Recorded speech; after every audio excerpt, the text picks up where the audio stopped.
ocean, over the clouds, and around the world, here comes the wild side of wildlife. The Animal Show!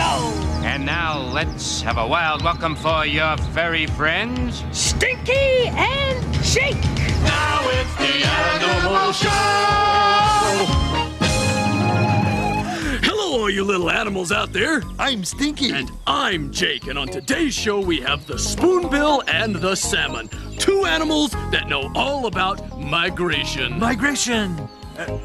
Hey, Jake, what is migration? Well, migration simply means these animals travel from one place to another, usually to lay eggs or look for food. Cool. I love to travel and look for food. Well, why don't you ask them if you can go along? Hey, that's a great idea. Oh, no, Stinky, I was just kidding Thanks about for that. talking me into it, Jake. Stinky, Stinky. And now it's time for... That's amazing! Today, we find out how many sticklebacks a spoonbill can eat. Oh, yeah, you know, I've always wondered about that. By the way, what the heck is a stickleback? A stickleback is a little tiny fish, and the spoonbill is a great big bird that can eat up to 2 sticklebacks every minute. Oh, okay, so that's 2 per minute. And since a spoonbill eats for about 8 hours every day, 1 minute times 8 hours per day. that means a spoonbill can eat as many as 1,000 sticklebacks every day. Oh, I was off by 27 sticklebacks. From Northwest Africa to the Netherlands, here is Julius, the Spoonbill. Here I am, just passing through. Always on the move, I am. Always on the move. Well, Julius, I'm glad you could take time from your busy migrating schedule to stop by for a visit. Yeah, and I can't wait to see where we are going next. What do you mean, we? Well, Stinky wants to migrate with you. That's a laugh. Migrating's not all that easy, young fella. Well, then why do you do it? Well, give me a moment and I'll show you. Oh. This is Holland, one of the places where we spoonbills live. Ooh. Now, it's beautiful, but do you go there just for the windmills and the scenery? Oh, it's pretty all right, but we're not there to see the sights. We're there for the good marshes and wetlands. You see, those are the best places for us to get food and build our nests. Oh, it's a mommy spoonbill and her little baby. That's right. She feeds him the way many animals feed their young, by digesting the food first, then giving it to him right from her mouth. Well, if Holland has the perfect marshes and wetlands for your nest, why do spoonbills migrate? Because of the weather and the food. It gets too cold there for us during the winter. And the stickleback fish that we eat are only around for part of the year. So you travel to find more fish and to get away from winter. Hey, you got that right. And don't get me wrong, it's beautiful in Holland, but a spoonbill's got to follow the food and the warm weather or we just won't make it. I love food in warm weather. It'll be great to migrate with you. Maybe I could pack a lunch. Stinky, I've seen your lunches. You won't be able to carry it. Especially when you have to fly with it. But I can't fly. Then you'll never be able to migrate with spoonbills. Oh. You see, Stinky, we fly thousands of miles every year. Now, where exactly do you go when you migrate? Well, we take off from our nesting areas in Holland and fly along the coast across France, Spain, and Portugal. Then across to Mauritania on the northwest coast of Africa. And that's where we spend the winter when it's cold up north. Does he always do that? Always.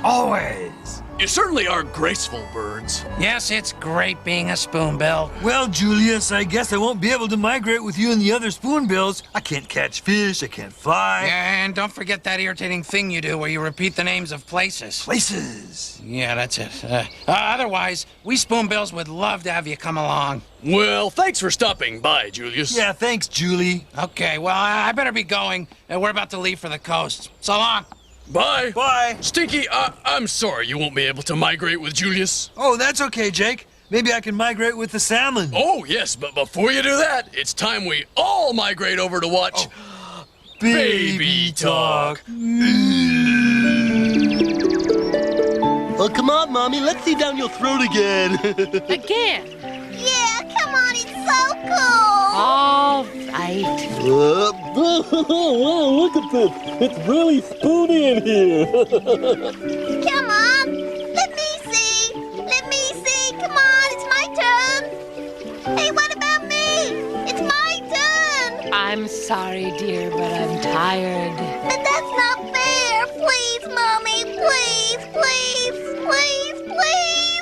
Oh, why not? There, how's that? Thanks, Mommy. That was spoony. Well, it's time for the grown-ups to put up their beaks and rest now. But not you, Mommy. You don't need a rest. No, you're gonna play, right?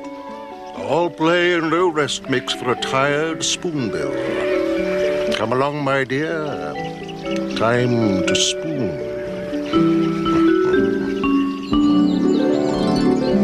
You know, Jake, I think that migrating with salmon is going to be easy. After all, I already know how to swim. Well, Stinky, there's a lot more to migrating with salmon than that.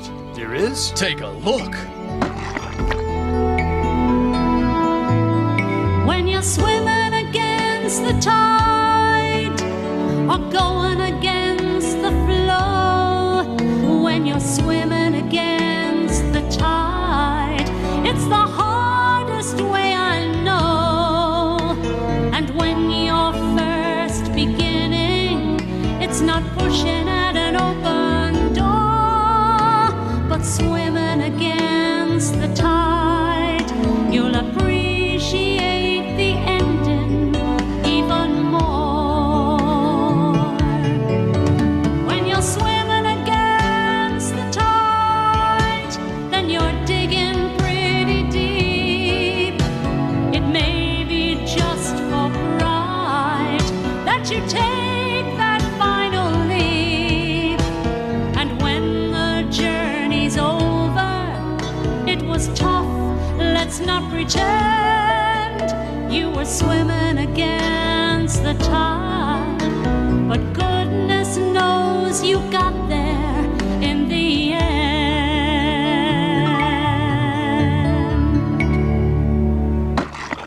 Action. Hey, hey.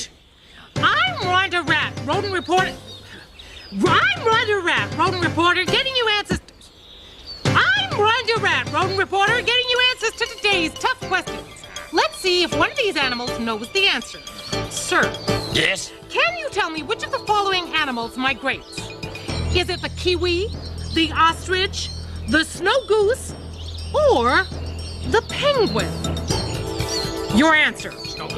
Noise. Not the right answer. Now, the animal that migrates is the one that travels. That is absolutely correct, but it doesn't even remotely answer my question. Oh, I'm so glad that I could help. Trapdoor! So glad that you could leave. And now, the answer. The animal that migrates is the snow goose.